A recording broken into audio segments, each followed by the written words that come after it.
Hello, everybody. Welcome to the Talk of the Town podcast. This is your host, Matt Brown. I hope everyone's having an amazing Thursday so far. It is 10:46 at the time of recording this, so it'll probably be up around 2:30 or so, maybe. So a great Thursday afternoon to that point. But I kind of just want to get right into it today. Justin Fields, this broke about a half an hour ago, suffers a lower leg injury in camp. I actually just got an update on the NFL app. Justin Fields suffers right toe injury in camp now. So it was a lower leg, it said, but now it's the right toe. That's interesting. And he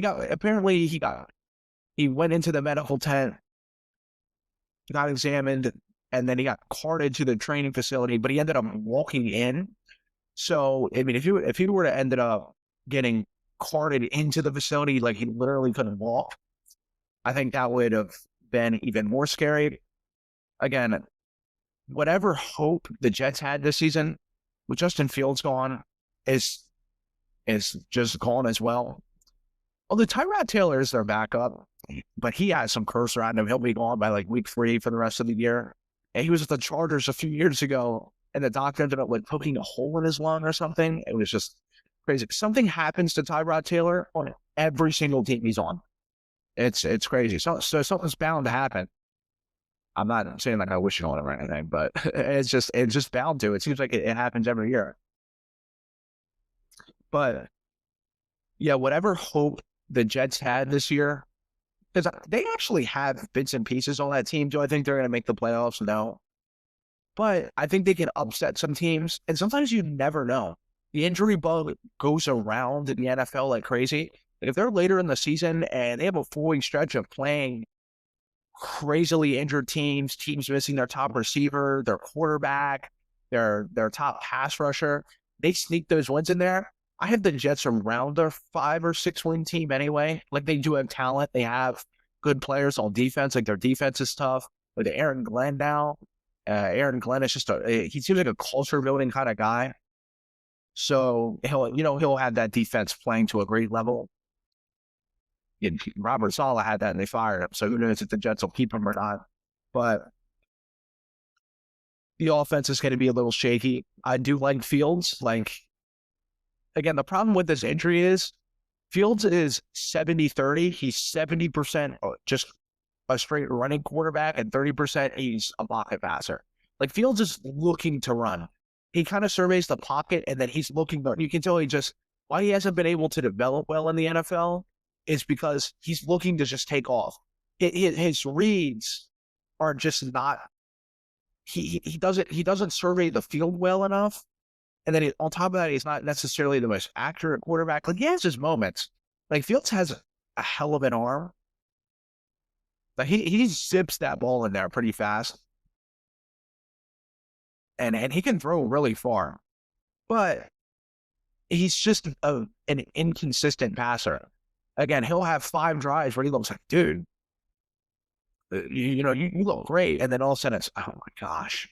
Like what are you doing passing? But again, he's looking to run. That's his first priority is to run. Of course, he surveys the field, but he starts twisting his shoulders and scattering his feet, just looking to get out as fast as possible. So a toe injury for that kind of quarterback is significant. And it depends on the toe injury. But toe injuries are bad news in the NFL. They don't heal. Luckily he has some time before the season, so we'll see. But especially for a guy like him, that's going to nag him all season.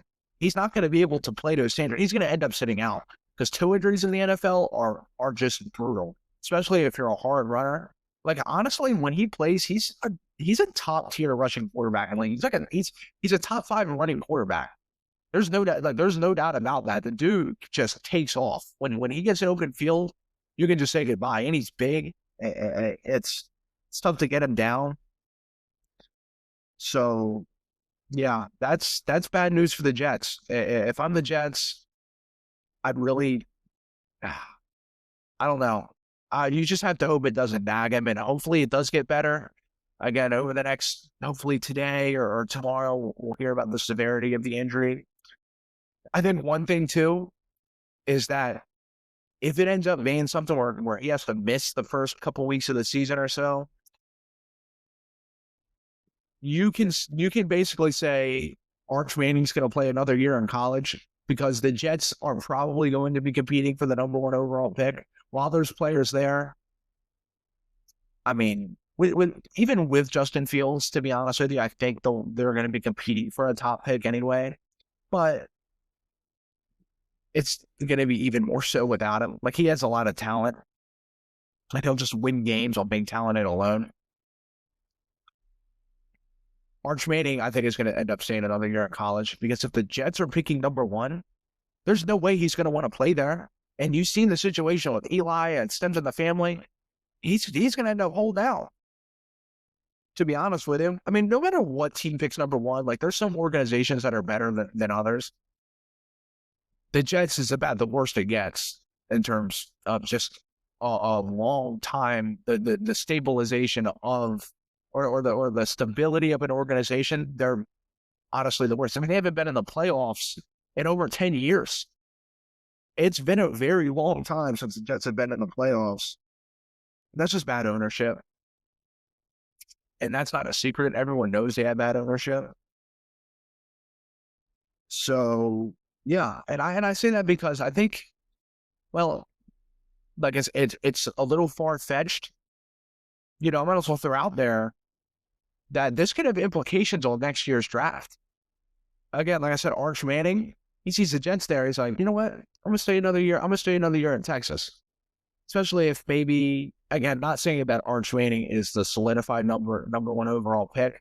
I think he's going to be great, to be honest with you. When he's came in just a couple times at Texas, he's just been phenomenal. Like, he's just eclipses Quinn Ewers when he's in there. People begged for him to start, and he just didn't want him to. But now he is. And he's clearly in no rush. Honestly, he doesn't really seem in any rush at all. He wasn't rushing to be the starting quarterback. He was just very laid back about it. But even with the press and all, just, again, very laid back. Doesn't seem to have any rush to go to the NFL, especially if a bad teams like that, like the Jets are there. He's going to stay another year. They're going to end up drafting, I don't know, it's probably, if I had to guess, my second runner-up would maybe be Garrett Nussmeier, the LSU quarterback. We'll see. Who knows? College is just such a toss-up with these QBs anymore. You have a bad year, and then you're expected to go great, and then they still suck, and then in their 4th year, they break. It's a complete wild card. So who knows? So you just only have to hope Justin Fields gets better at this point, or else they're going to be picking number 1 overall, I think. Okay, so my second topic, I have the contract situation with Terry McLaurin. Look, if you're the Commanders, you got to do everything you can to get him back. Not only is he kind of like a franchise staple at this point, maybe not necessarily all time, but within the last 10 years or so, he stuck through the hardest times of the organization. Like, your organization literally went through an entire identity crisis, changed your name, everything. And he was there through all of that. And again, he was there with that whole Taylor Heineke and Alex Smith thing in 2020, helped them go to the playoffs, even though they were only 7-9 and the division was one of the worst probably we've ever seen. They still made the playoffs. And now he was one of the biggest reasons for Jaden Daniels' rookie success. You know, you got to give the man what he deserves, especially teams are picking up on him. I have seen the Steelers, my Patriots are in on him. You know, especially with how aggressive the Steelers have been. Like, they traded a 2nd-round pick and gave DK Metcalf a ludicrous contract. People are still talking about the receiving core not being very good for Aaron Rodgers. They're going to pick up on that Terry McLaurin. I wouldn't be surprised as we speak right now, they're not on the Terry McLaurin situation. So they have to be on top of it. Now, do I think Terry McLaurin's still going to be a Commander after all this is done? Yes. I do think he'll play for the Commanders this year. Especially not only just for his sake, I think the ownership's sake and the reputation they're starting to build. You let Terry McLaurin go, especially when the whole thing's being revived. Like the Commanders have just not been good since like RG3's rookie year. I mean, that was a long time ago. I was like, it was the year the Ravens won the Super Bowl back in 2012. So just for their reputation alone, you don't want to build the reputation of being cheapskates. You don't want to be Cincinnati. You don't want to be the Baltimore Orioles. Like, you don't, I'm just mentioning across other sports. Like, the second you build a reputation for being cheap, people just lose trust in you. And this is a new ownership group. Josh Harris, he's done great. Their drafts have been great, everything. But you start losing players due to money when you've got billionaires in there. You guys have plenty of money. You guys have a new stadium being built. How much would it suck to have one of your best players in your organization not be there when your new stadium's built? I don't know what year that's going to be open. I assume it's going to be a little while, but there ain't no reason he couldn't be there. Receivers are playing into their mid-30s. He's in his prime right now. And the him and Debo, like that 1-2 punch, I think is actually going to be pretty good. While Debo's not like 2021 Debo anymore in his prime, he's still a good player. Like he had games last year where he was still really good.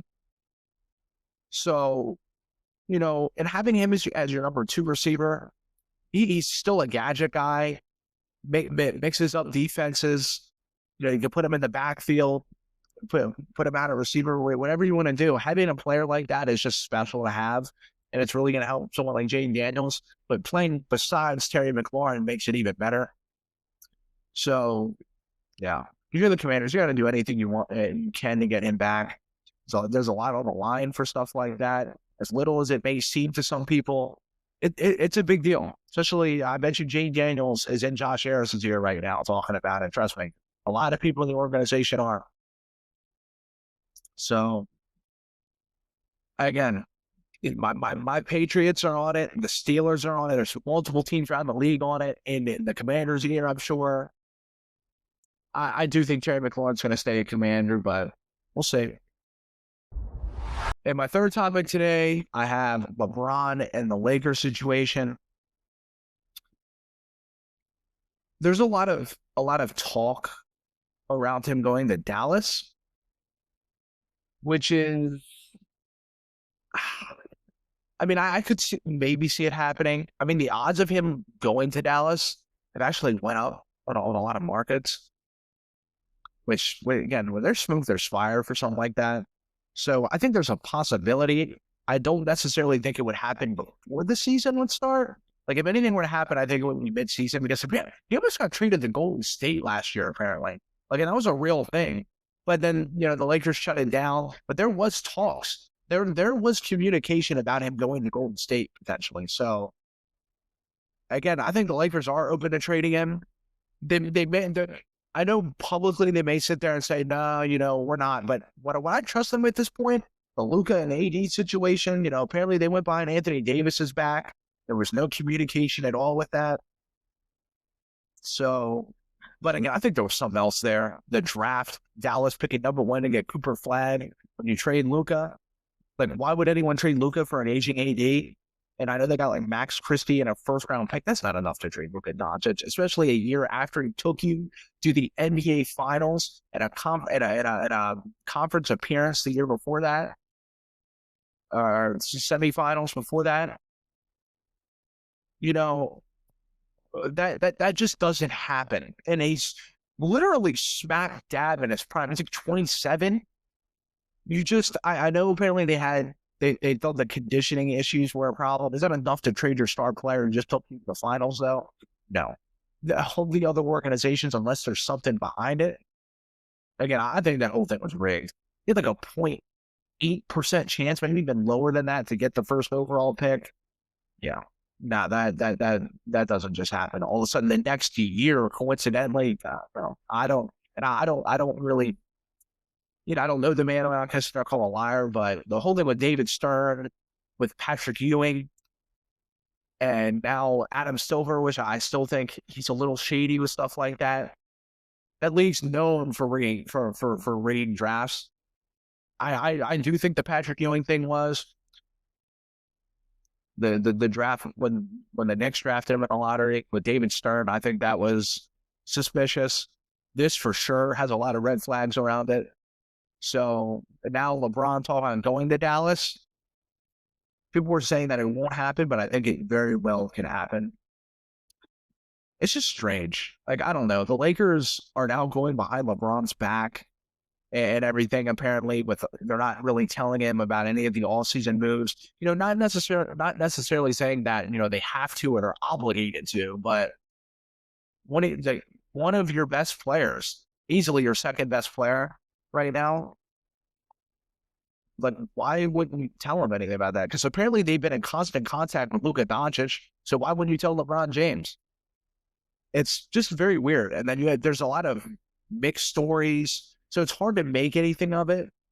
But my prediction is I think LeBron is going to be there to start the season.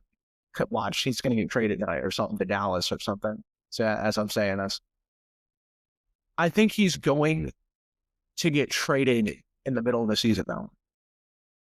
Because if Luka ends up getting hurt, if they're not performing the expectations, LeBron's going to win out. He wants another ring, and he's already shady now with the Lakers. The relationship's being torn apart. That's my prediction. I'm not necessarily saying he's going to trade into Dallas, but if I had to choose a spot, that or Golden State, I think are two spots that could easily trade for LeBron James. So, but again, another thing that kind of complicates it, though, is Bronny James being drafted to the Lakers. I don't know if LeBron's going to win a league now because he's on there, or if it's a package deal. If I go, Bronny goes. It's pretty interesting. I don't know. We'll see. I'd be really curious to see how that turns out. Maybe nothing happens at all. The Lakers go on to win the finals this year. They end up winning. They end up finishing second in the West, and they end up winning the championship. I don't know. The NBA is a very weird league. It just is. Trades and everything. You can always never predict it again. Things change. Another topic I have here today, I have the Tyrann Mathieu retirement. I wanted to do a instant reaction on this the other day, but I got busy. It was late. I was out doing stuff, and by the time I got back, it was already too late. So he is one of the more underrated safeties of this generation alone. I think people respect him for sure. And, if you like if you're an NFL fan, he's probably going to go to the Hall of Fame one day. I'm going to have to take another look at his overall career stats. But, man, when he was with Kansas City, I'll just say this. Kansas City's defense was already bad like a few years ago when he was there. But he was the literal heart, like the heart. So him and Chris Jones, but he almost covered that entire secondary back there by himself. It seemed like at times, like it was just crazy, and people recognized him. But as soon as he left the Chiefs, obviously he was kind of out of his prime at that point. The Saints at this point is where players go to die. And I've seen him play last year. I think he could have played some more for sure, or maybe go to another contending team, but he was kind of just stuck in New Orleans. You never know what goes on in the building. Maybe he asked for a trade. They they didn't want to do it. Whoever, who knows? And he just said, screw it. Why? He's made enough money. He's one of the better safeties of all time. I mean, you could definitely put him top 20. I mean, he's up there, man. I mean, his prime was pretty incredible. He won a Super Bowl with the Chiefs. I don't know if he won 2, but he was one of the main reasons for that, for sure. Because he, and like I said, at times he covered that secondary by himself. There's no doubt about it. He's the man. So, congratulations on retirement. And, I can't I don't think any of us can really blame him. Like I said, he's stuck with the Saints, who are going to be competing for the #1 overall pick. The Tyler Shuck, probably sees our quarterback room and says, there's zero chance they're going to win more than 5 games this year. Maybe 6. Probably 5 or 4. That's where I have the Saints about capping out at. And again, why am I going to put my body on the line for that? I don't know. The Saints have really turned themselves into just a laughing stock. I seen something the other day. Sean Payton. Now the Broncos with Sean Payton had the number 6 ranked roster going into this year, and the Saints had the number 32 or 31. That's pretty crazy. That goes a lot to say. That has a lot to say about your personnel group. They held on to Dennis Allen way too long. That's probably another reason why he retired. He just sees the direction of the organization. I don't see the Saints getting better, and I'm sure he doesn't either, within the next 3 years. Unless they kill it in the draft or they get their quarterback. I really don't think Tyler Shuck's the guy. I don't.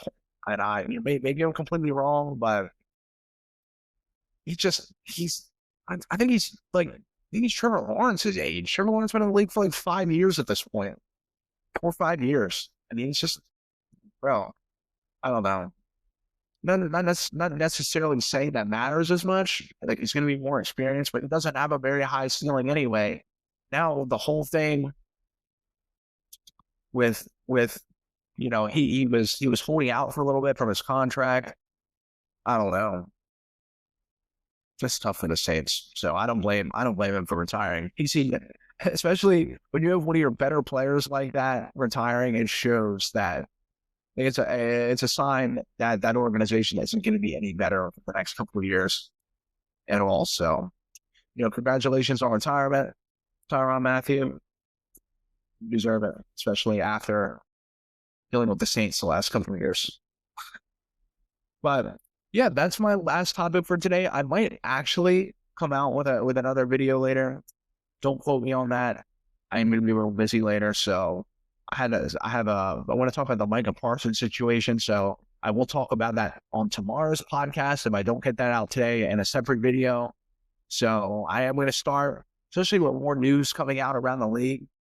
Any trades or anything, I'm going to make multiple videos a day talking about that, and just, that sole trade alone. Let's take, for example, I guess since we just talked about it, or if Terry McLaurin gets traded, and I already have a video posted that day, and, I'm going to hop on here and record another video just talking about the Terry McLaurin trade, instant reactions right here on the channel.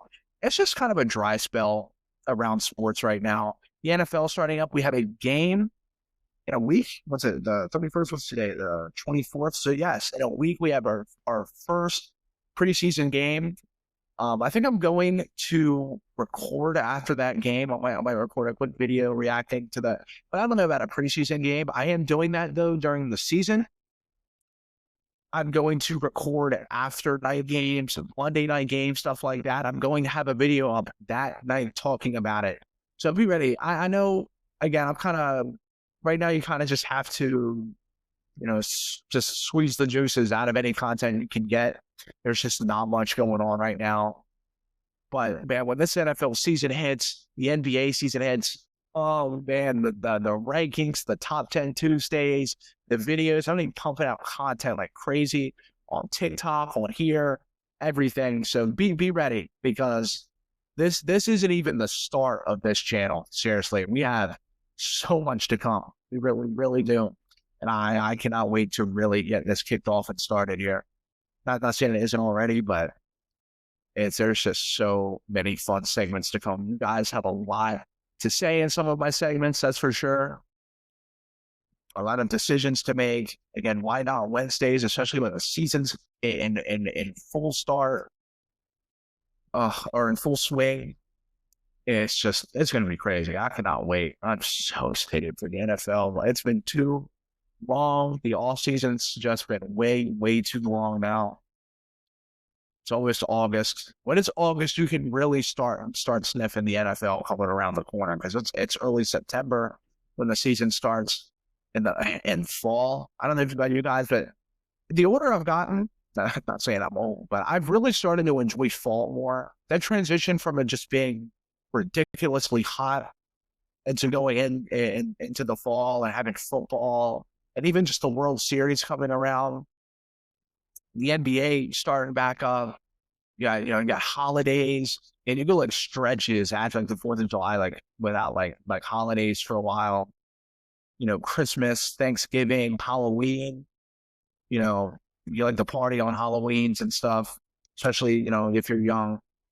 That's a good time of year. If you're older on here, you have kids, seeing your kids trick or treat around the neighborhood and then dress up. So it's a great time of year coming around.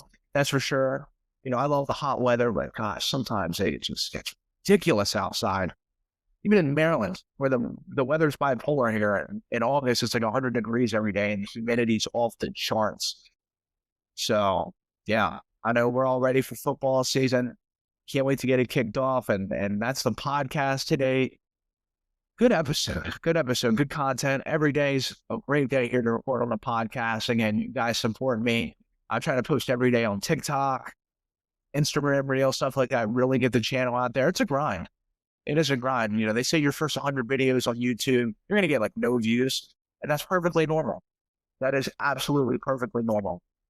So, I'm sticking through it. Again, I say I plan on doing this the rest of my life. Not only is it just, something I want to do to make money, I just have a passion for this. I love this so much.